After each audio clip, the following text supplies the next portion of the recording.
Hari ini kita akan melihat satu tema mengenal dan mengalami realita Bapa. Katakan bersama, mengenal dan mengalami realita Bapa. Ya. Kita buka di dalam Yohanes 14 ayat yang ke-8. Yohanes pasal 14 ayat yang ke-8. Mari kita baca bersama-sama. Yohanes 14 ayat 8, 2, 3. Kata Filipus kepadanya, Tuhan, tunjukkanlah Bapa itu kepada kami. Itu sudah cukup bagi kami. Luar biasa, saudara. Filipus merasa bahwa satu saja yang akan membuat dia merasa cukup, yaitu kalau dia mengalami realita dari Bapa. Tunjukkan Bapa itu kepada kami, itu sudah cukup. Artinya, saudara, bagi kita bahwa kalau kita mengalami realita Bapa itu, Bapa yang tidak kelihatan itu, lalu kita bisa mengalaminya dalam hari-hari hidup kita, itu sudah lebih dari cukup untuk menjalani tahun 2021. Bapa itu sudah cukup. Kalau kita punya Bapa dan kita mengalami realitanya, kita sungguh-sungguh mengalami Bapa itu, maka itu sudah cukup. Kita nggak perlu lagi khawatir tentang apapun. Bapa itu akan mengurus semuanya. Bapa itu akan menjawab semuanya. Saudara, hari-hari ini dunia, bukan hanya Filipus, bukan hanya kita, dunia membutuhkan pengenalan dan realita Bapa yang benar, saudara. Bapa yang tidak kelihatan itu harus dinyatakan, harus diekspresikan, harus dipantulkan. Dan jika realita Bapa itu kita alami, kita akan mengalami berkat Bapa yang luar biasa. Mengapa, saudara?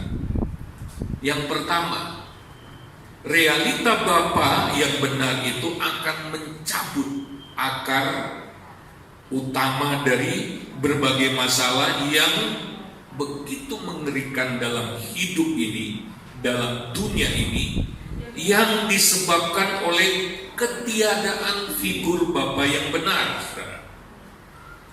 Seharusnya, saudara, figur Bapa surgawi itu bisa kita rasakan, bisa kita kenali di dalam keluarga yang diekspresikan oleh seorang Bapa, dibantu oleh ibu. Ibu kan penolong. Tetapi iblis telah merusak figur Bapa, gambaran Bapa surgawi yang ditanamkan dalam diri bapak-bapak dalam keluarga. Lalu kemudian keluarga dan generasi penerus menjadi kehilangan gambaran Bapa yang benar. Kita sendiri, saudara, adalah korban dari ketiadaan figur Bapa yang benar. Umumnya bapak-bapak di dalam keluarga tidak benar, tidak sempurna mengekspresikan Bapa surga. Dan itu turun-temurun. Seseorang tidak bisa menjadi Bapa yang baik kalau dia tidak pernah mengalami dibapai dengan baik. Kalau dia terputus dengan gambaran Bapa, kalau dia nggak kenal Bapa yang sejati itu seperti apa. Oleh sebab itu para pria, ada pemuritan yang namanya pemuritan pria sejati itu belum cukup. Dia masih harus meningkat lagi menjadi Bapa sejati. Pria sejati bukan hanya karena dia laki-laki, bukan. Ada orang laki-laki tapi gayanya perempuan. Karakternya, sifat-sifatnya kewanita-wanitaan. sehingga dia tidak menggambarkan pria yang sejati. Yesus adalah gambaran pria yang sejati. Nah, seseorang tidak bisa menjadi bapak yang sejati kalau dia bermasalah dengan kepriaan. Nilai-nilai kepriaannya berantakan. Oleh sebab itu seseorang atau seorang pria perlu dipulihkan kepriaannya, baru dia meningkat. Dia harus menjadi pria yang sejati dalam karakternya, bukan kelaminnya. Kelaminnya itu nggak perlu dia buat, itu asli dari lahir. Tapi sifat-sifat, potensi-potensi kepriaan itu harus dikeluarkan, baru dia menjadi pria yang sejati. Laki-laki itu berbicara jenis kelamin, pria itu bahasa yang berbeda, yang berbicara tentang sifat karakter. Sama seperti men dan macho, dua-duanya laki-laki. Men itu laki-laki secara jenis kelamin, macho itu sifatnya. Haleluya. Makanya tidak semua laki-laki itu pria sejati. Begitu juga tidak semua bapak itu bapak yang sejati. Seorang pria harus dibenerin dulu kepriaannya, baru kemudian dia dibenerin kebapaannya. Karena dua-duanya sudah dirusak oleh iblis. Iblis membuat Adam dan Hawa jatuh dalam dosa dan merusak gambaran Bapa Surgawi yang harusnya terpancar dari hidup mereka. Nah, mari kita belajar, saudara, bahwa akibat dari ketiadaan figur Bapa sejati, Bapa Surgawi, yang akhirnya seorang pria, seorang bapak dalam rumah tangga juga tidak bisa mengekspresikannya dengan benar. Mari kita lihat, timbullah berbagai masalah bahkan di dalam gereja.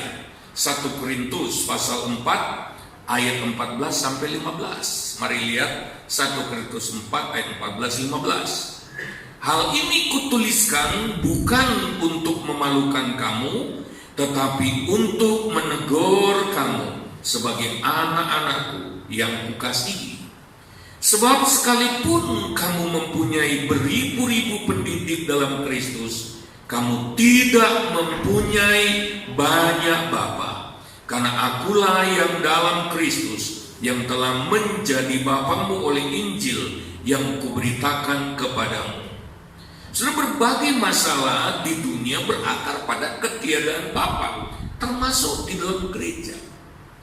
Guru-guru itu penting, pendidik itu penting, tapi dia tidak bisa menjadi bapak kecuali muridnya itu anaknya sendiri. Guru mentransfer pengetahuan, tapi dia tidak memberi teladan. Coba lihat guru di sekolah selesai mengajar, sudah sana pulang. Tapi seorang bapak itu, saudara, menurut ayat ini berbicara keteladanan. Kenapa bapak itu jadi teladan? Ya termasuk menjadi teladan yang buruk, teladan yang baik. Karena bapak itu selalu dilihat anak. Bapak itu selalu mendampingi anak. Itu bapak yang benar. Bapak itu hari-hari dengan anaknya. Bapak itu adalah video dari anak, video yang hidup. Anak itu mengcopy paste, menduplikasi kehidupan bapaknya. Kita nggak usah banyak ngomong ke anak. Kasih teladan saja dari kecil, dia tiru gitu. Jadi arti bapak itu adalah keteladanan. Bukan cuma status aku ini bapak, bukan. Saudara mau jadi bapak yang baik atau bapak yang buruk, saudara sedang menjadi teladan. Ibu hanya membantu. Ya. Makanya begini, jangan bangga kalau anakmu punya guru yang hebat. Dia pinter, knowledge-nya pinter, pengetahuannya luar biasa. Tapi dia nggak punya karakter. Dia nggak melihat teladan. Karena keteladanan itu hanya dipelajari dari jalur bapak dan anak. Seorang anak tidak bisa meneladani gurunya yang di jauh sana setelah keluar sekolah, nggak bisa. Guru sehebat apapun, tetapi seorang bapak pasti mewariskan identitas ke anaknya. Oleh sebab itu, akan sangat berbahaya kalau kita tidak punya figur bapak. Tahun 2021 ini kita akan pasang tema tentang bergaul karib dengan bapak. Karena kalau kita nggak punya itu, kita tidak akan pernah bisa maksimal. Kita tidak tahu sebetulnya kemana kita harus berjalan. Mari kita lihat dalam ayat ini, Paulus melihat kekacauan di jemaat Korintus. Karena mereka kebanyakan guru. Sekali lagi, guru itu penting, tapi guru toh nggak cukup. Ya. Itu disebabkan karena mereka kekurangan bapak. Mari lihat, saudara. Yang kedua, kalau kita lihat Ibrani 12 ayat 7 sampai 10, saudara.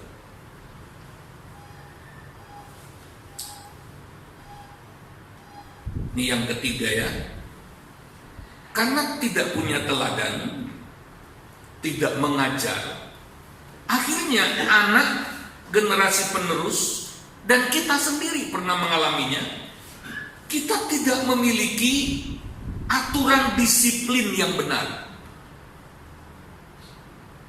Kebanyakan kita memiliki bapak yang bisa saja terlalu tegas, kurang kelembutan, atau bapak yang terlalu lembek, kurang ketegasan. Bapak yang terlalu keras mendisiplin tanpa kelembutan menghasilkan anak pemberontak. Begitu dia mampu, dia akan berontak. Selama dia masih merasa memerlukan orang tuanya, dia akan takut. Tapi tunggu waktunya. Ketika dia sudah cukup punya sayap untuk terbang bebas, dia akan bilang, "Dada, aku nggak perlu bapak." Tapi bapak yang terlalu lembut, kurang ketegasan, tinggi banget lembutnya, tegasnya kurang, menghasilkan anak manja. Ada lagi bapak yang rendah dua-duanya, rendah ketegasan, rendah kelembutan. Ini menghasilkan anak yang gampangan. Ya. Ibunya bilang, "Loh, kamu kok pulang terlalu malam?" Bapaknya bilang, "Gak apa-apa." Ibunya bilang, "Anakmu hamil loh, belum nikah." Ya, cari gampangnya bagaimana? Bapak gampang menghasilkan anak gampangan. Tetapi ada bapak yang tinggi ketegasan, tinggi kelembutan. Ini menghasilkan anak-anak ilahi, seimbang. Jadi dia nggak cuma tegas, tapi dia juga lembut. Dipadukan menghasilkan karakter ilahi. Nah, berapa banyak dari kita yang sebenarnya korban dari bapak kita yang tidak mencerminkan keseimbangan ini? Coba kalau saudara berjalan, coba Pak Mika tolong berdiri, Pak Mika, kasih contoh. Ya, kalau nggak seimbang tuh, coba Pak Mika angkat satu kaki, tangannya begini, satu kakinya diangkat. Ya, oke, lama ya. Sekarang coba tutup mata, sambil tutup mata, angkat kaki. Pasti jatuh. Pasti jatuh. Bahaya sekali kalau orang kehilangan keseimbangan, gampang ambruk. Berapa banyak anak-anak kita sekarang yang tidak pernah mengalami bapak yang seimbang itu, disiplin yang seimbang, sehingga anak ini cenderung berat ke kiri atau berat ke kanan. Jadi bicara tentang bapak ini bukan hal yang sepele. Kalau kita tidak menemukan figur bapak yang benar, hidup kita tidak akan pernah seimbang. Hidup kita tidak akan pernah baik. Dan itu nanti kita turun-turunkan. Ibunya juga di rumah ya pasti ngekor suaminya. Oh, bapakmu bilang begini, ayahmu bilang begitu, papamu bilang begitu. Apalagi kalau bapaknya otoriter. Yang berlaku di rumah ini adalah peraturanku. Istri nggak bisa buat apa-apa, korbannya anak. Kenapa kita berbuat begitu? Karena kita sendiri tidak pernah mengalami Bapa yang benar. Jadi hari ini yang kita mau bicarakan apa? Bagaimana kita menemukan figur Bapa yang benar. Haleluya. Dalam Ibrani kalau kita lihat itu bicara disiplin. Bapak yang benar itu pasti mendisiplin, tapi dengan kasih. Jika kamu harus menanggung ganjaran, Allah memperlakukan kamu seperti anak. Di manakah terdapat anak yang tidak diajar oleh ayahnya? Tetapi jikalau kamu bebas dari ganjaran yang harus diderita oleh orang, maka kamu bukanlah anak, tetapi anak-anak gampang. Selanjutnya dari ayah kita yang sebenarnya kita beroleh ganjaran dan mereka kita hormati.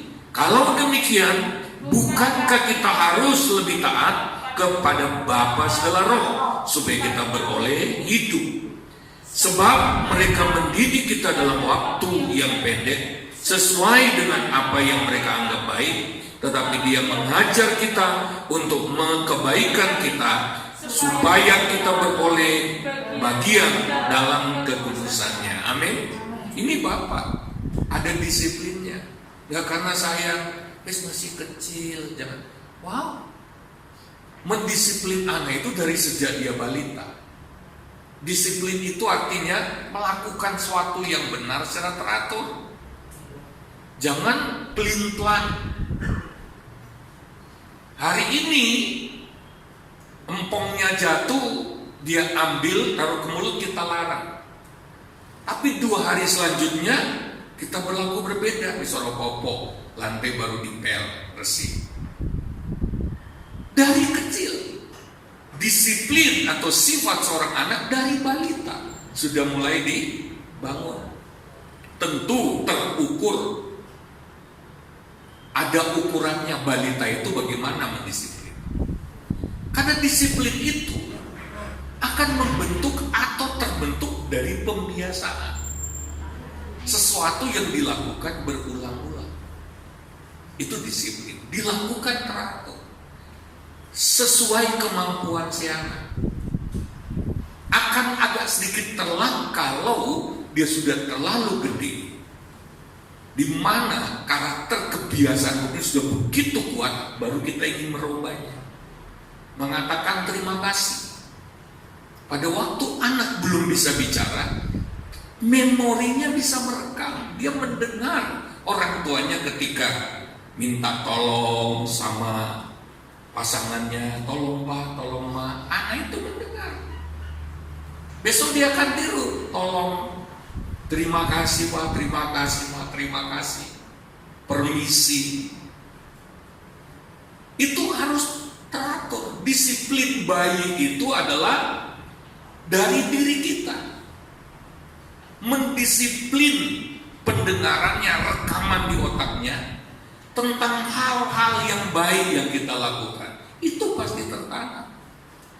Makanya kalau satu waktu anakmu kelakuannya memalukan, jangan bilang dia memalukan. Yang memalukan adalah dirimu sendiri yang tidak disiplin. Oleh sebab itu, kalau anak saya pun berperilaku buruk, saya cuma bisa nangis. Saya mulai periksa diri. Apanya yang salah dalam diri saya waktu membesarkan dia? Tanya istri saya nggak akan goblok, nggak akan. Saya bilang, oh kamu kok terlalu? Enggak, saya nggak. Kalau saya berani ngomong itu pasti saya mengajar diri saya sendiri.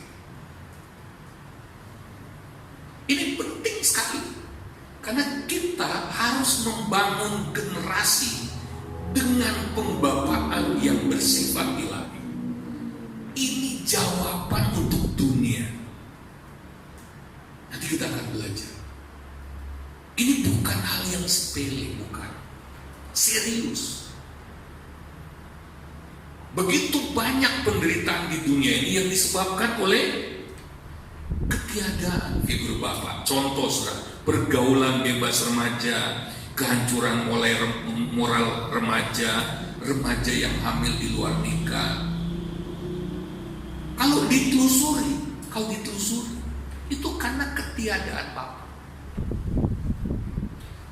Ini survei 86% keluarga dengan anak yang hanya dipimpin oleh seorang ibu saja hidup di bawah garis kemiskinan. Tetapi yang dipimpin lengkap oleh ayah ibu, ada yang miskin tapi cuma 8% yang hidup di bawah garis kemiskinan. Itu sudah disurvei, dan itu disurvei lama, tahun-tahunan. Bapaknya mungkin ada, tapi yang memegang kendali ibunya. Bukan cuma bapak nggak ada, sehingga ibunya yang memimpin. Bisa juga bapaknya ada, tapi bapaknya itu letoi semua. Ketidakhadiran, saya catat, saya sudah bagikan di grup. Ketidakhadiran dan ketidakberfungsian ayah sebagai teladan moral adalah salah satu penyebab utama berbagai aktivitas kriminal para remaja. Kita sudah belajar di awal kan, nggak ada teladan, nggak ada disiplin. Bahkan dia berlaku sebagai bapak yang otoriter, menghasilkan anak-anak yang melakukan berbagai tindakan kriminal atau pelanggaran hukum. Pakar sosiologi menemukan bahwa drop out, nggak bisa terus sekolah, atau pengangguran, kecanduan obat, bunuh diri, pelecehan seksual, terkait dengan ketidakhadiran ayah yang menjadi penyebab. Itu sudah diteliti semua. Ngeri ketika seseorang tidak menemukan bapak, figur bapak, dia bisa mengalami kekacauan hidup, kekacauan identitas, kekacauan moral. Ada seorang peneliti yang bernama John Hopkins menemukan bahwa gadis remaja kulit putih yang hidup dalam keluarga tanpa ayah 60% cenderung melakukan hubungan seks sebelum menikah dibanding dengan mereka yang hidup dengan keluarga yang lengkap orang tuanya. Mungkin sudah mulai tertekan, mungkin sudah mulai melihat, kalau begitu saya harus bagaimana? Saya nggak punya figur bapak. Oleh sebab itu ayat tadi Filipus mewakili kita, tunjukkan Bapa surgawi, karena Bapa surgawi yang akan menjawab. Ini yang kita sedang belajar. Oleh sebab itu kalau kita tidak punya kedekatan dengan Bapa surgawi, kita tidak mau bergaul karib dengan Bapa surgawi, kita tidak akan menjadi pribadi yang baik. Mungkin ukuran dunia kita nampak baik. Ada seorang pelayan Tuhan yang memiliki figur bapak duniawi yang begitu buruk, padahal kalau dinilai baik, karena bapaknya adalah seorang tentara, pensiunan tentara yang begitu tegas. Jadi mendidik dia itu atau mengekspresikan kasih itu nggak pakai emosi. Dia nggak pakai perasaan, apalagi pakai nangis, pakai kata-kata yang terlalu gimana gitu, ya. Jadi caranya dia menunjukkan kasih ke keluarga, ke anak, itu adalah dengan bekerja keras, mencukupi, mendidik. Karena katanya sayang, kamu harus disiplin sehingga salah sedikit itu tidak betul dan sebagainya. Dia pantang sekali, terlalu sentimental. Menurut dia itu bukan pria. Jadi walaupun sebenarnya dia sudah begitu terharu dengan anaknya, dengan keluarganya, tapi dia tidak boleh menunjukkan itu. Sehingga si anak ini, setiap prestasi yang kecil, kemajuan yang kecil, itu pasti tidak dihargai, diapresiasi oleh ayah. Ayahnya bilang, kamu harus juara, bukan cuma lebih baik dari kemarin. Papa ini kamu harus juara, semua papa akan siapkan. Jadi si anak ini merasa tidak ada hubungan baik dengan ayahnya. Satu waktu dia bertobat. Waktu dia bertobat, mengalami Tuhan, mengenal Bapa. Bahkan dia mulai melayani juga pemulihan-pemulihan. Tapi tiba-tiba dia merasakan masih ada sesuatu yang gak beres dalam dirinya. Dia masih belum bisa hangat dengan istrinya, dengan anaknya. Belum cair dia merasakan. Ternyata jauh di dalam hatinya dia masih menyimpan tuntutan dari bapaknya. Kamu harus melakukan, baru kamu hebat. Diam-diam pelayanan yang luar biasa itu adalah pelayanan untuk mendapatkan pengakuan. Tiba-tiba Roh Kudus buka. Kamu belum mengalami Bapak Saudara. Kamu kelihatannya sudah melayani. Banyak orang dipulihkan, tetapi kamu belum mengalami arti Bapak Saudara. Dia sudah baik terhadap anak-anaknya, tapi anak-anaknya juga nggak bisa dekat dengan dia. Anak-anak masih melihat figur yang penuh dengan wibawa yang ada jarak antara mereka. Diam-diam juga dia sebenarnya masih menerapkan ke anak-anaknya. Walaupun dia mengatakan, aku mengasihi kamu, aku mengasihi engkau, tetapi dia masih mengatakan begini, tapi kamu kesalahannya ini, kekurangan kamu harus begini, kamu harus begini. Sehingga anaknya selalu takut. Karena apa? Dia mengasihi tapi dia menuntut. Dia gak pernah memberi apresiasi ke keberhasilan anaknya. Saya mau beritahu ini. Dan timbullah anak-anaknya mulai menjauh dari dia. Apalagi begitu sudah besar, anak-anaknya pergi. Saya mau buka ini tentang banyak sekali masalah yang begitu mengerikan yang timbul dari ketiadaan figur Bapak Saudara. Jadi bukan karena kita sudah setia, bukan karena kita sudah melayani, atau bukan karena kita punya kedudukan. Seringkali kedudukan, posisi pun mencuri Bapak yang diperlukan oleh anak. Kita terhilang di dalam kedudukan, kita terhilang di dalam pekerjaan, dan anaknya kehilangan figur Bapak. Lihat lagi saudara, ada satu studi yang dilakukan oleh 1.337 dokter kesehatan yang tamat dari universitas antara tahun 1948 sampai 1964, hampir 20 tahun ini penelitiannya, hampir 20 tahun saudara. Nah, bahwa ketidakdekatan dengan orang tua secara khusus dengan ayah adalah faktor umum bagi penyakit darah tinggi, jantung koroner, tumor ganas, penyakit mental, bahkan bunuh diri. Ditusuri, ini penelitian hampir 20 tahun. Jadi ada orang-orang termasuk usia muda sudah penyakitan dan lain sebagainya. Bahkan sampai praktek bunuh diri pun itu berakar dari ketiadaan figur Bapak. Mungkin sekarang kita nggak bunuh diri, tapi kita bisa membunuh potensi kita. Kita menjadi orang yang putus asa. Kita menjadi orang yang nggak ada motivasi. Itu juga penelitian. Coba lihat ke bawah, saudara. Seorang peneliti bernama Dr. Arman Nicoli menemukan bahwa ketidakhadiran ayah secara emosi maupun secara fisik menyebabkan pertama, rendahnya motivasi untuk pencapaian. Jadi nggak gigih gitu. Walaupun yang akan dicapai itu luar biasa, Dia mudah menyerah. Ini akibat ketidakdekatan dengan ayah.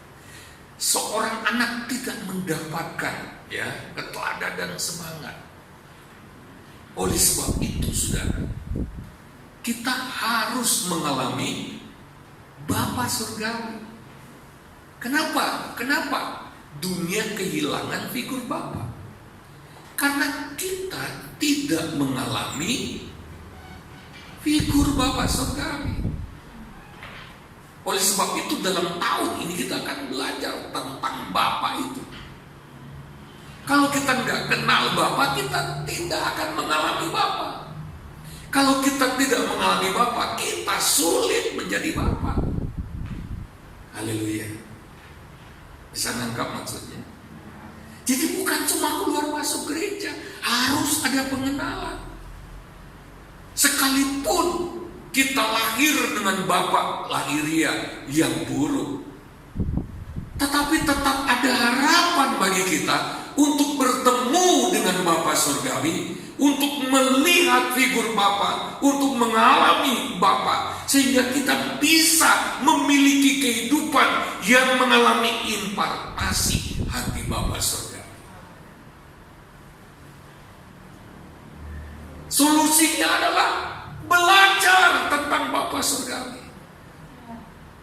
Baru kita bisa menjawab kebutuhan akan Bapa di dalam keluarga kita. Seorang istri harus mendukung suaminya karena mereka satu tim.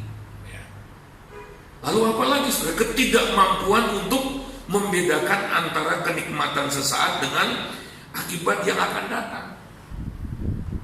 Lihat anak-anak muda yang pokoknya nikmat, akibatnya ya engkau nanti.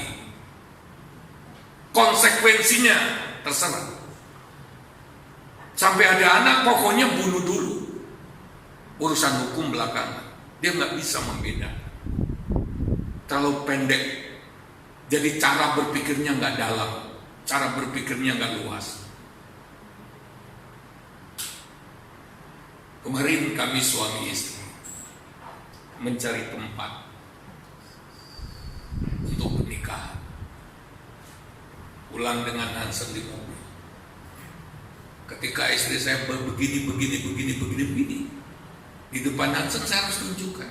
Tidak bisa seperti itu. Tanpa harus berkata emosi. Dan saya tahu anak saya melihat itu. Ini penting. Tapi ini tidak terjadi seketika.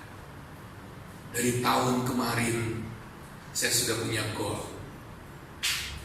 Tahun 2021 prinsip-prinsip kebapaan harus lebih dimaksimalkan.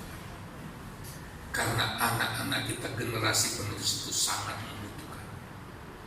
Haleluya. Dan tidak ada cara lain kecuali saya harus dekat dengan Bapa. Saudara, saya masih berbicara tenang seperti ini. Tapi saudara tahu nggak? Tadi ketika nyampe kabel saya cari-cari, ini nggak nyala. Biasanya saya pasti emosi. Tapi saya sedang berlatih menjadi Bapa. Saya tidak mau membiarkan ledakan-ledakan emosi. Saya bisa bayangkan ibadah sudah mulai.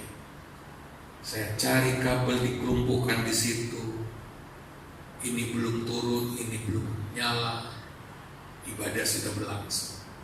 Tapi saya harus belajar memiliki hati seorang Bapa. Haleluya.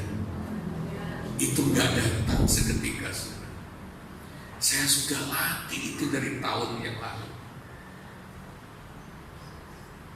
Karena saya sudah banyak melukai dengan sifat saya yang bukan Bapa.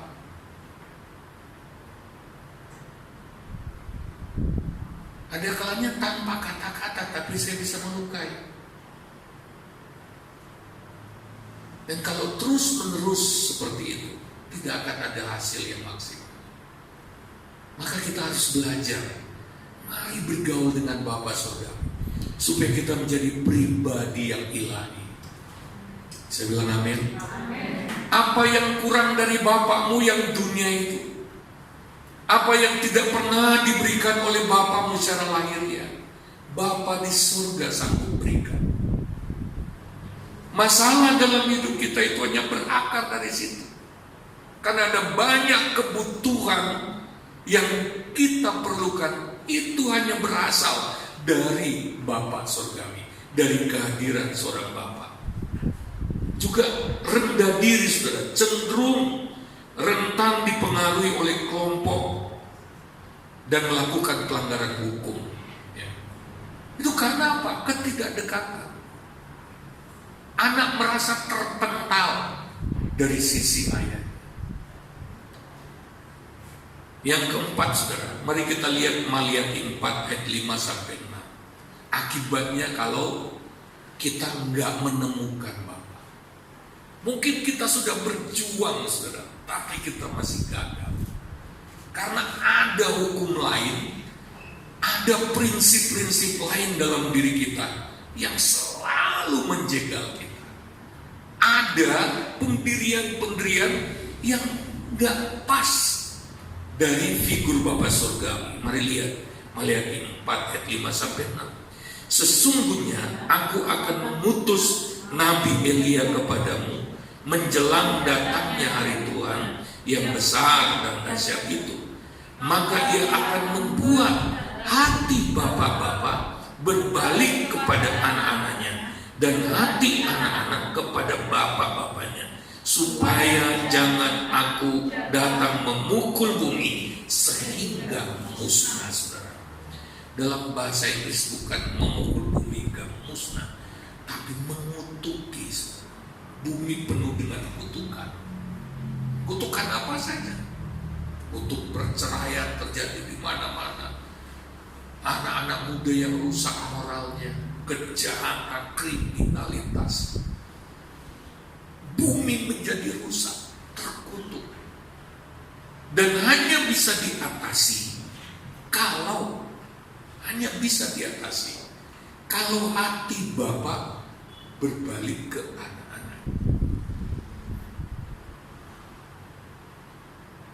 Artinya hari-hari ini atau kehancuran bumi bisa disebabkan karena hati Bapa hilang. Karena generasi sekarang kehilangan hati Bapa. Puji Tuhan, pagi hari ini kita menemukan solusinya, yaitu Bapa surgawi. Haleluya. Apakah kita rindu generasi-generasi penerus mengalami Bapa surgawi? Mulai dari diri kita, alami dulu Bapa surgawi. Kalau kita melekat dengan Bapa surgawi, kita tidak akan ditakuti oleh generasi penerus. Kita tidak akan dijauhi. Coba baca dalam Lukas 1 ayat 17. Saya lupa cantumkan di sini. Tolong dimunculkan. Lukas 1 ayat 17. Mari kita lihat betapa pentingnya topik ini. Ini bukan tentang kita. Bukan, oh saya sudah baik. Bukan. Dan ia akan berjalan mendahului Tuhan dalam roh dan kuasa Elia, untuk membuat hati bapak-bapak berbalik kepada anak-anaknya dan hati orang-orang durhaka kepada pikiran orang-orang benar, dan dengan demikian menyiapkan bagi Tuhan suatu umat yang layak bagimu. Artinya begini, jemaat GPD Uliri tidak akan pernah layak bagi Tuhan kecuali ayat ini terjadi, di mana hati bapak-bapak berbalik kepada anak-anaknya, dan hati anak-anaknya yang sudah durhaka bisa berbalik kepada pikiran orang benar, bisa berbalik kepada tuntunan firman dan roh yang diteladankan oleh Bapa yang berbalik ke anak-anaknya. Jadi seorang Bapa bertanggung jawab atas pikiran pola pikir anak-anaknya. Ayat ini menubuatkan bahwa di akhir zaman roh dan kuasa Elia akan dicurahkan untuk terjadinya pemulihan hati bapak-bapak di dalam gereja Tuhan. Haleluya. Kita tidak akan mampu sendiri. Kita tidak akan bisa sendiri. Kita memerlukan yang ayat ini tulis, roh Allah akan dicurahkan. Lalu dia akan mengubah hati bapak-bapak. Dan dia akan mengembalikan hati bapak-bapak kepada tanggung jawab terhadap generasinya, terhadap tanggung jawab kehancuran generasinya. Kita nggak bisa angkat tangan, nggak bisa. Ayat ini sudah menegaskan tanggung jawab itu ada pada pembapaan yang benar. Kalau kita nggak pernah hubungan erat dengan Bapa di surga, kita mau belajar dari mana? Bapak kita sebelumnya sudah buruk. Dan itu bukan alasan Bapakku nggak ngajari aku dengan benar. Hari ini firman Tuhan mengatakan, tunjukkan, aku mau tahu Bapa surgawi. Tahun lalu kita bicara secara umum keakraban dengan Tuhan. Tahun ini akan lebih khusus. Kita akan mengenal Bapa, mengalami Bapa surgawi. Kita akan melihat kebenaran ke depan. Akan kita ungkap siapa Bapa surgawi itu. Apakah begitu indahnya dia? Bagaimana saya bisa bergaul erat dengan dia? Bagaimana saya bisa mengalami kasihnya, karakternya itu transfer dalam diri saya, sehingga saya masih punya kesempatan untuk mengimplementasikan kasih dan hati Bapa itu kepada generasi penerus. Tanggung jawab kita bukan hanya anak-anak kita, saudara. Tanggung jawab juga terhadap seluruh generasi. Karena satu waktu saya pernah khotbah dari satu tempat. Saya berbicara tentang bagaimana gereja Pantekosta mula-mula, di mana anak Tuhan jemaat biasa bisa tumpang tangan atas orang sakit dan orang sakit sembuh. Hanya satu saja mereka menjawab saya. Terus bagaimana itu sekarang? Tunjukkan dong, tunjukkan dong, tunjukkan dong, tunjukkan. Saya nggak bisa jawab. Jadi yang generasi yang menuntut dari kita itu bukan cuma anak kita. Para orang tua nggak bisa cuma asal ngomong. Mereka ingin tahu bagaimana aplikasi.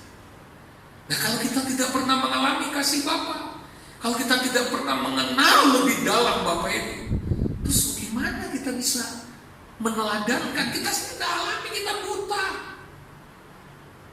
Akhirnya kita jadi diri kita sendiri. Kita jadi produk Bapak yang rusak. Kita jadi produk kerusakan bapak-bapak sebelumnya. Bapak sebelumnya juga mungkin korban dari kerusakan bapaknya yang sebelumnya lagi. Jadi itu cuma rantai yang tidak putus terus menerus. Keluaran pasal yang ke-20 berkata sampai ke keturunan keempat. Perbuatan dari seorang ayah turun sampai generasi keempat. Itu dari dirinya. Generasi kedua juga punya turunan sampai keempat. Generasi ketiga yang 4 orang itu juga nanti akan punya 4 ke bawah. Itu artinya kalau nggak diputus itu akan turun terus. Jadi generasi keempat, saudara, itu bukan berarti saya punya 4 generasi habis. Kalau saya nggak pernah memperbaiki, nanti Hansen anak saya akan punya generasi keempat nggak putus lagi. Anaknya juga kalau nggak pernah dibenahi, maka anaknya juga akan mewariskan keempat. Nggak ada habis-habisnya. Makanya dunia bisa hancur cuma gara-gara seorang bapak yang tidak mewariskan hati Bapak saudara. Haleluya. Maka sudah diberkati. Yohanes 14 ayat 18 berkata, aku tidak akan meninggalkan kamu sebagai yatim piatu. Aku akan datang kembali kepada. Artinya, kalau tanpa Bapa, ya udah, kita hidup kayak yatim piatu. Anak yatim piatu itu nggak punya siapa-siapa untuk bergantung. Ini bukan berarti kita nggak punya bapak, nggak punya ibu. Punya bapak, punya ibu, tapi dia tidak menghadirkan figur bapak yang sejati, atau tidak menghadirkan bapak yang surgawi melalui perbuatan. Tidak berfungsi. Kan pria itu, bapak itu ada tanggung jawab pertama, tanggung jawab bapak sebagai imam, sebagai nabi, sebagai pemimpin atau raja. Kalau seorang pria gagal menjadi imam, dia nggak bisa jadi nabi atau pengajar firman. Imam itu tugasnya mendengar sampai tahu masalahnya apa. Wah, bagi saya itu susah. Saya ini pengkhotbah. Kalau istri saya ngomong satu patah kata, saya anggap saya sudah mengerti dan dia harus diam mendengarkan khotbah saya. Padahal belum tentu yang saya jawabkan adalah masalah yang dia maksud. Kenapa? Saya belum mendengar sampai selesai. Aku ngerti. Dan itu sulit bagi seorang pendeta. Pendeta itu nalurinya itu menasihati, berkhotbah. Baru setelah saya sadari fungsi seorang imam harus mendengar, maka saya belajar mendengar lebih lama. Dan dibantu istri saya. Kalau anak saya lagi ngomong, saya mau ngomong. Hansa itu sifatnya begini. Kalau dia belum selesai ngomong, saya potong. Dia tidak akan pernah teruskan lagi. Silakan saya. Papi mau ngomong, silakan. Mau ngomong apa sih? Tuh anak saya seperti itu. Dan nanti berikut muncul masalahnya, baru dia katakan, saya mau cerita tapi nggak dengar. Seorang pendeta sok pinter, sok ngerti padahal nggak ngerti. Makanya istri saya bantu saya. Kalau anak saya lagi ngomong, dia duduk dekat saya, pasti istri saya senggol kaki saya supaya saya ingat. Dengar dulu sampai selesai, baru bisa ngerti maksudnya. Apalagi mendengar istri.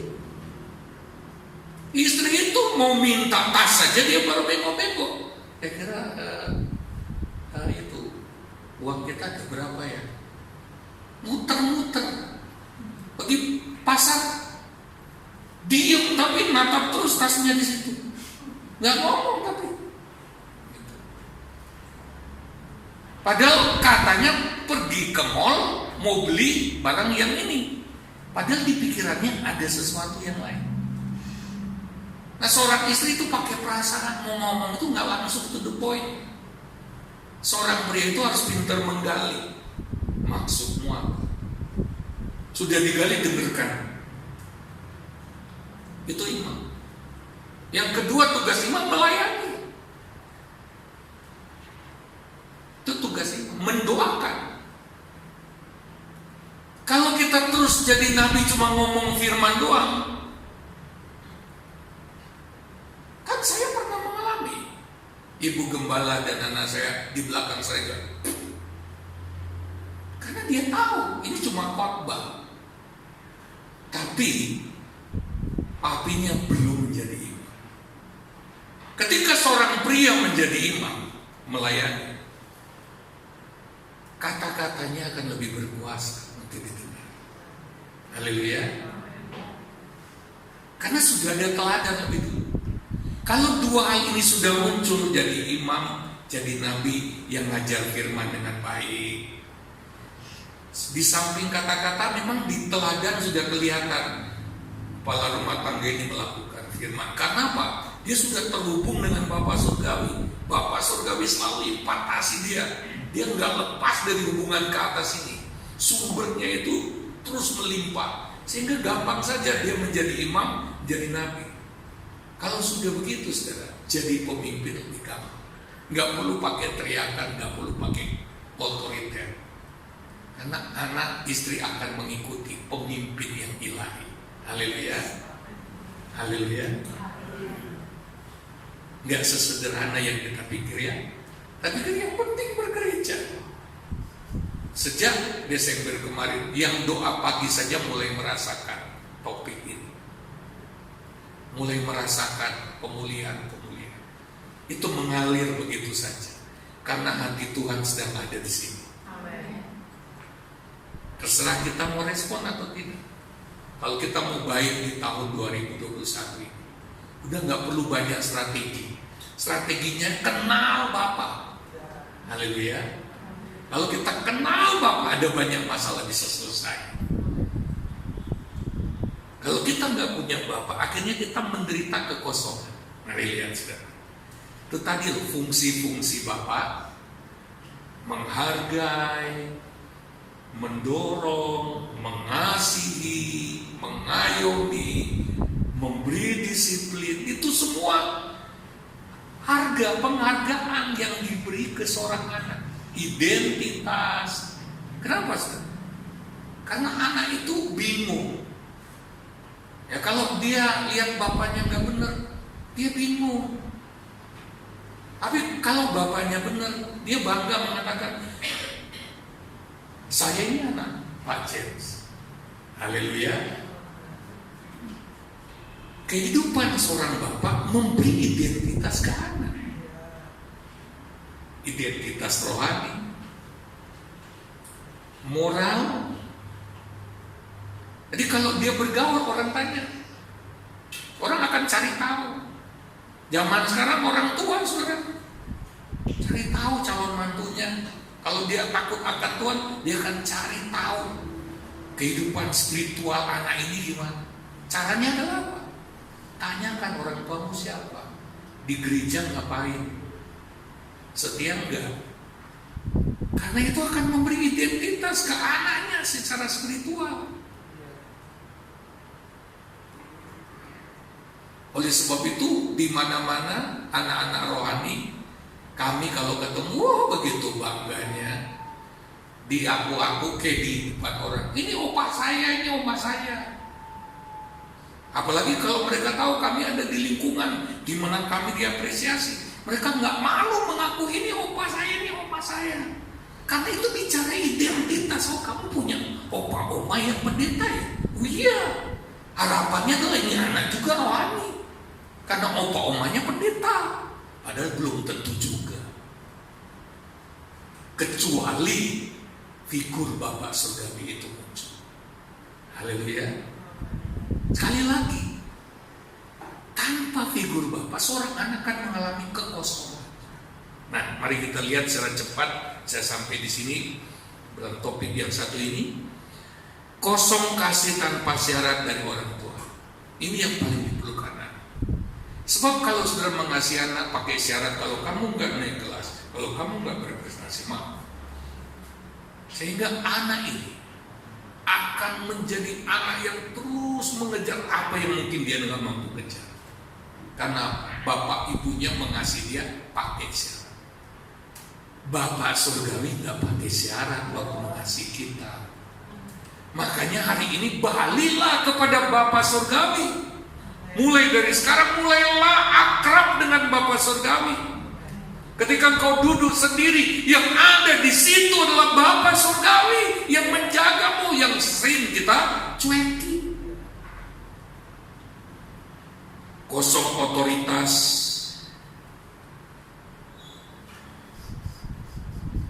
kosong penghargaan. Jadi anak ini gak berharga. Apalagi kalau orang tuanya kebiasaannya merendah-rendahkan anak.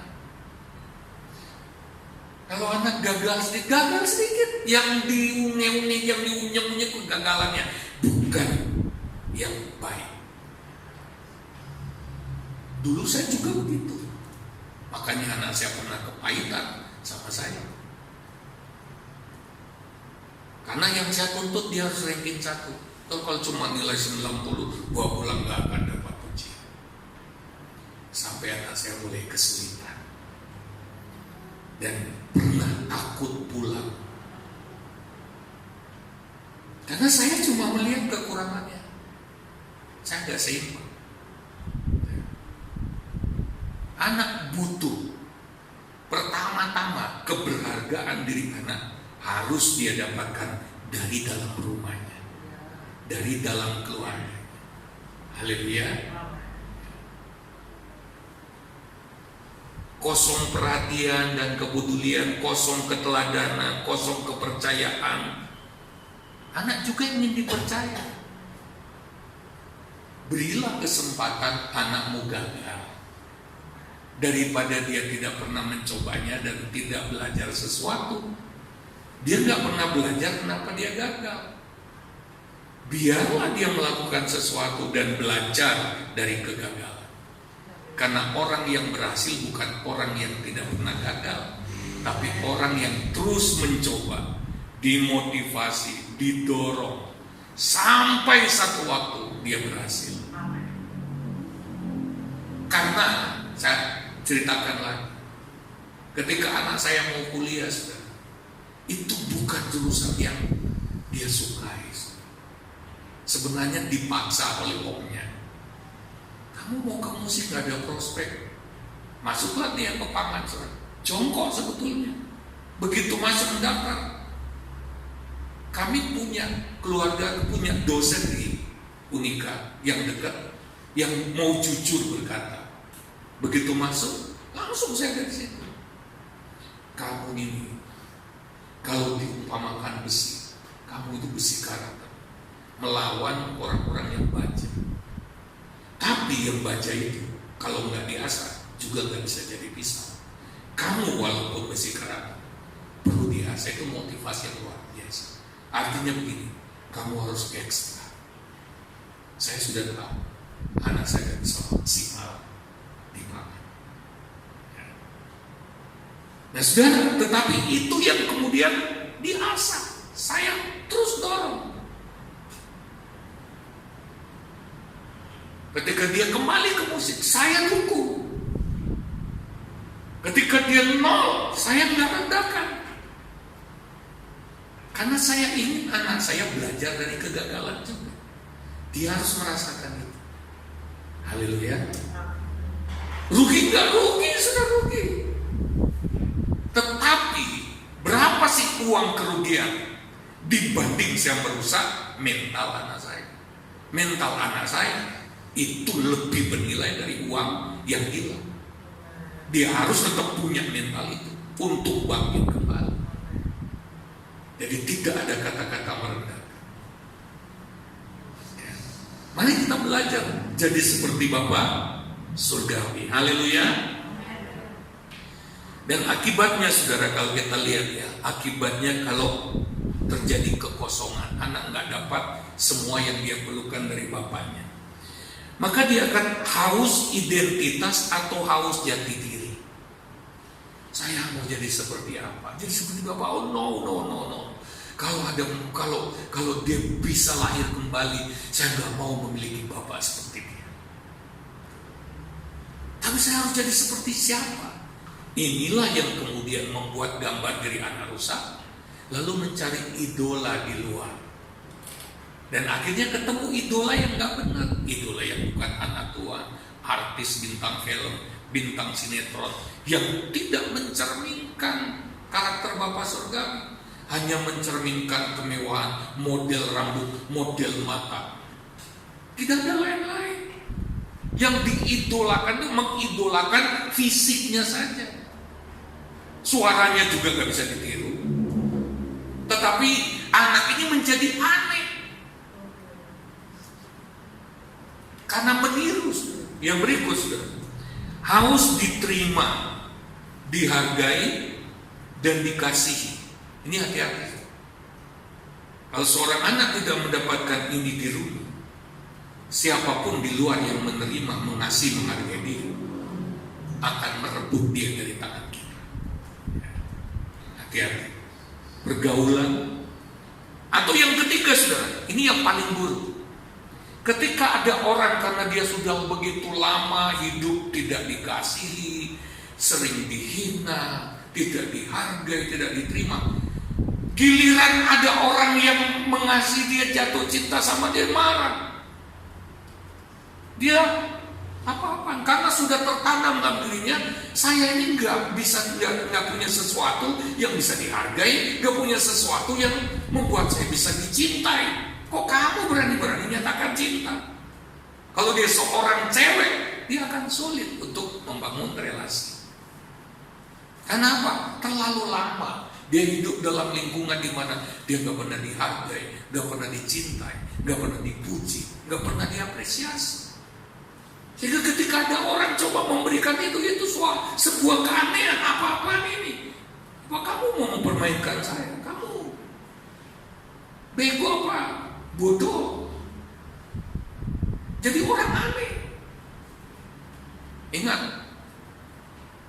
siapa anak kita? Itu produk keluarga kita sendiri. Haleluya. Saya tidak mengatakan anak saya sempurna loh, enggak. Saya masih sering malu kalau lihat perilakunya, walaupun nggak parah, karena saya melihat pantulan diri saya. Sekali lagi anak saya nggak sempurna, kalau surat hidup bareng dia itu pasti kelihatan. Kalau dari jauh nampaknya seperti gunung, wah menghijau, biru, kebiruan, ada awan, lapisan, kayak permadani di atasnya. Tapi coba cepain deket terus, kita akan melihat jurang-jurang yang mengerikan di gunung itu. Begitu juga anak saya, sudah nggak dekat kan? Jadi nampaknya oke. Tapi coba dekat pasti ketemu kekurangannya. Jadi kalau saya berbicara topik tentang kebapaan ini, saya tidak kemudian mengartikan bahwa saya sudah sukses. Kita sedang ingin untuk maju bersama, bertumbuh bersama dalam pengenalan akan Bapa Surgawi, supaya kita bisa memantulkan, mengekspresikan Dia. Yang berikut, orang yang menderita kekosongan figur Bapa, dia akan menjadi penuh dengan kegilaan, bukan tidak waras, saudara. Ya, untuk mendapatkan semua yang harusnya dia dapat dari seorang Bapa, maka dia akan menjadi, misalnya saudara, dia akan menjadi gila, ya, mengejar keberhasilan, mengejar penghargaan, mengejar pujian, dengan melakukan sesuatu yang diharap bisa membuat dia mendapatkan semuanya. Misalnya, dia akan menjadi gila kerja keras, gila cari uang, gila posisi, gila kedudukan, gila kekuasaan. Nah, dia akan bisa benturan. Kan kasihan anak kita, generasi penerus kalau bentur dengan ini. Kalau orang seperti ini bentur, dia akan terus menerus tidak cocok, karena dia punya ambisi-ambisi, saudara. Dan akhirnya menghasilkan apa, saudara? Menghasilkan haus akan kesempurnaan, maunya perfect, saudara. Kenapa? Dia sakit sekali pada waktu dia melakukan sesuatu, dia nggak mendapatkan apresiasi dari orang tuanya, dia direndah-rendahin. Jadi di dalam kehidupan, ketika dia sudah lepas dari orang tua, dia punya sedikit kekuasaan, dia menjadi orang yang perfeksionis, selalu menuntut sempurna. Pertama, dia tuntut dirinya sempurna, dia takut kalau dipersalahkan.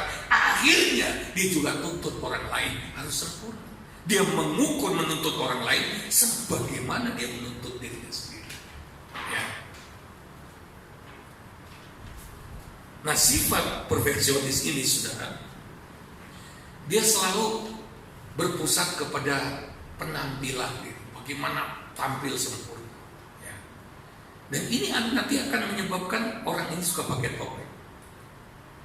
Dia takut orang tahu kekurangannya. Jadi kalau dia berada di sebuah lingkungan, dia akan jaga image banget. Walaupun dia ketemu makanan yang begitu dia sukai, tapi dia akan makan biasa saja.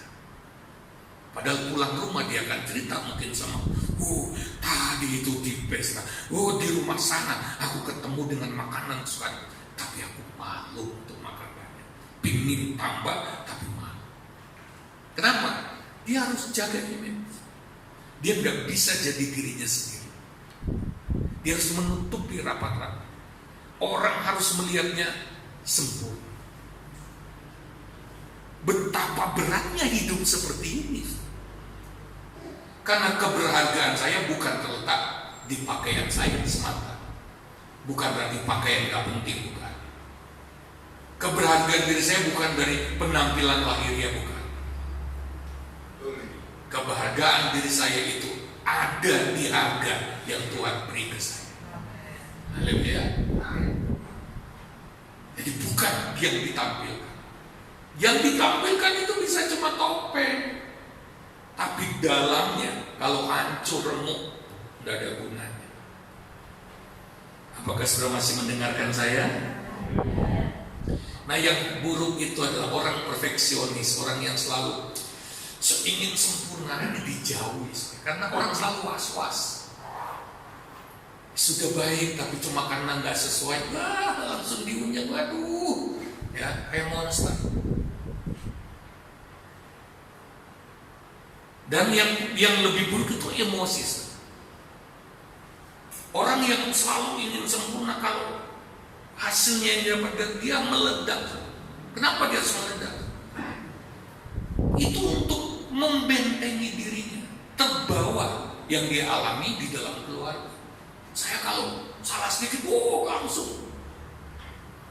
Jadi ketika bekerja membawahi misalnya orang-orang, akhirnya itu dia terbayang-bayang tentang ayahnya yang menuntut sempurna. Dia seolah-olah diawasi. Ayahnya sudah meninggal juga, dia merasa seperti dibayang-bayang harus sempurna. Salah sedikit awas. Jadi orang-orang di sekitarnya bisa jadi korban.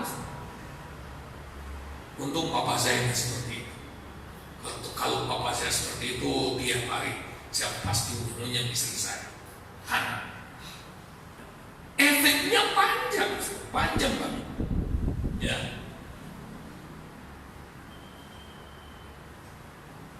Yang berikut kita selesaikan. Yang paling buruk adalah demi ambisinya. Dia melakukan dengan cara-cara yang tidak halal. Demi ambisi, demi tujuannya untuk menjadi berharga. Sekali lagi saya mau katakan, kalau kita ketemu Bapa yang di surga, kita tak perlu semuanya ini. Karena harga kita sudah ditetapkan oleh Bapa Saudara. Harga kita itu sudah begitu mahal. Dan Dia mengasihi kita bahkan sebelum kita berbuat apa-apa. Jadi yang menentukan kita dikasih dan dihargai oleh Bapa bukan karena kita sudah berbuat sesuatu, tetapi karena kasih Bapa itu sendiri yang memilih untuk mengasihi kita. Kita akan belajar ini pada ibadah-ibadah yang akan datang. Tetapi pagi hari ini saya cuma ingin tekankan, mulailah dekat dengan Bapa. Amin. Lebih daripada dekat dengan siapapun. Lebih daripada kau dekat dengan handphone. Lebih daripada kau dekat dengan televisi. Lebih dari dekat dengan teman. Lebih dari dekat dengan siapapun. Prioritaskan kedekatan dengan Bapa. Itu akan sangat indah. Mari yang baik musik maju ke depan. Haleluya. Haleluya, puji Tuhan. Haleluya.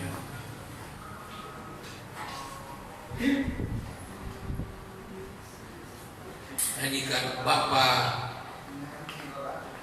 sentuh hati.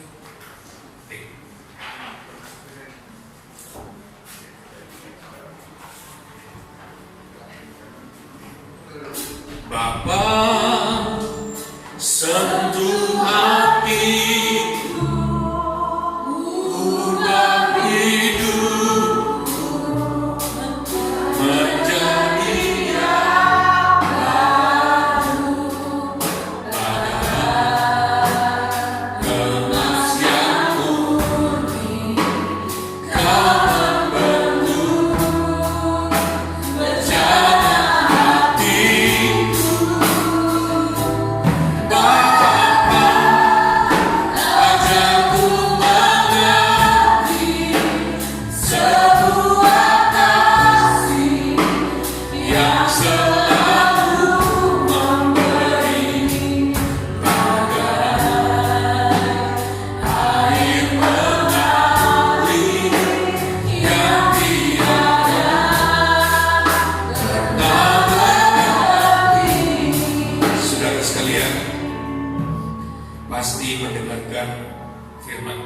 pagi hari ini, pasti timbul betapa beratnya ternyata tanggung jawab kita. Tetapi kita tidak bisa menghindar dari tanggung jawab ini. Oleh sebab itu, kalau kita mau jadi teladan bagi anak cucu kita, mulailah bangun hubungan yang dekat dengan Tuhan. Beri contoh tentang takut akan Tuhan. Beri contoh tentang hal-hal rohani. Mari berdiri semua.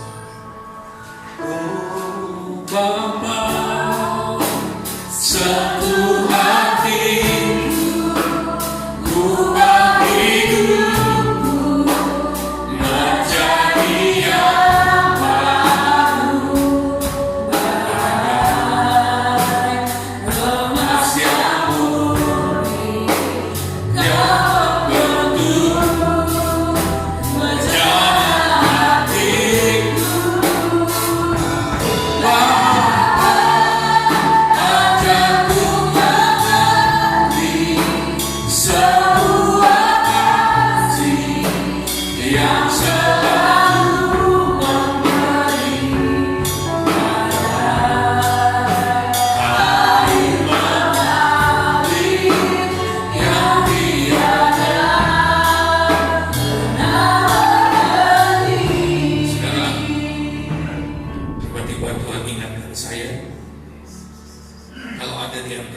Sulit berhubungan dengan Bapak Saudara karena bayang-bayang bapakmu yang lahiriah yang buruk.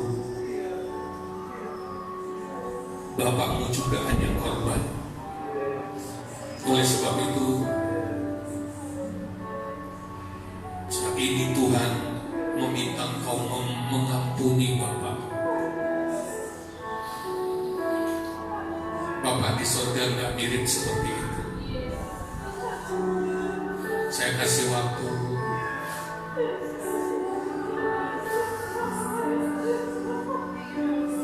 Inilah waktunya Tuhan Bapa di surga mengulurkan tangan kepadamu. Ampuni Bapa, seburuk apapun dia pun hanya korban dari Bapa sebelumnya. Dan kita lebih beruntung dari bapak-bapak kita sebelumnya, karena kita disempatkan Tuhan mendengar firman Allah. Siapa di antara kita yang ada kecewa dalam hatinya, tidak begitu puas dengan figur Bapak di rumah? Mari angkat tanganmu ke atas dan katakan pada Bapa di surga, Bapa di surga, aku mengampuni Bapak. Sudah lihat Bapa di surga mendekati engkau. Bahkan beberapa orang sedang dibawa ke masa lalu itu. Pada waktu itu Bapa di surga ada di sana.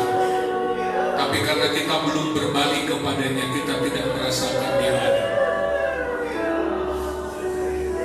Biarkan kau balik ke waktu-waktu yang lalu, di mana kau mengalami sesuatu yang tidak baik, dan temukan di situ ada Bapa di surga yang memeluk engkau. Izinkan apa yang Bapakmu di dunia tidak mampu lakukan, izinkan Bapa di surga lakukan saat ini. Bapa di surga sedang menghampirimu.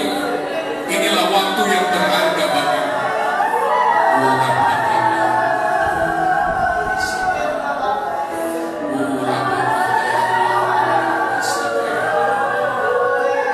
Izinkan dia masuk lebih dalam. Ya, berikan hidupmu kepadanya. Dia Bapa yang aman, dia Bapa yang baik. Biarkan dia memeluk mendekam hidupmu saat ini. Biarkan kasihnya dicurahkan, biarkan kasihnya mengalir.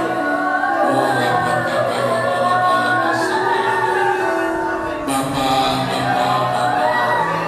berikan, curahkan kepada anak-anakmu ini apa yang mereka tidak dapat dari Bapa mereka yang jasmani, apa yang mereka tidak temukan dalam pribadi ayah Bapa mereka di rumah.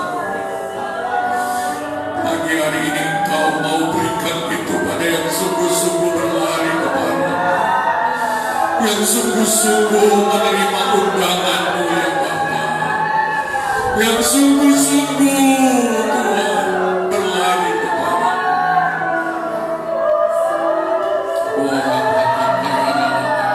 Terus biarkan dia bekerja, biarkan dia masih mau memberi lebih banyak lagi, dia masih mau mengalirkan kasih-Nya lebih banyak lagi.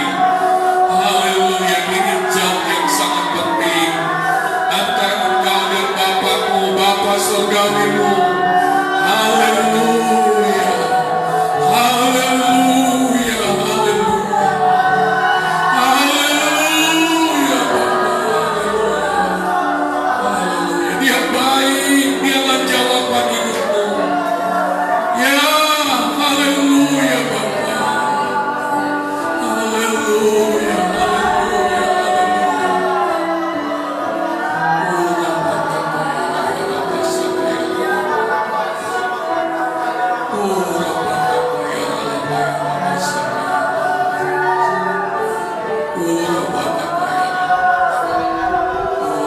yang orang tua bayangkan anakmu mau jadi seperti apa, mereka bergantung dari figur Bapa surga yang engkau harusnya ada. Ibu-ibu, kau adalah penolong bagi suami. Buka tanganmu di depan wajahmu. Ibu dan bapak, buka tanganmu di depan wajahmu. Lihat telapak tanganmu. Di situ ada tanggung jawab. Sekali lagi, buka tanganmu di depan wajahmu. Tindakan profetik. Ibu ataupun bapak sama-sama. Lihat gambaran anak-anakmu, anak cucumu di tanganmu. Didekatkan di wajahmu dan bayangkan mereka seperti apa engkau inginkan mereka ke depan. Haleluya. Kau perlu hati Bapa surgawi untuk mewujudkan, untuk menghasilkan generasi ilahi ke depan.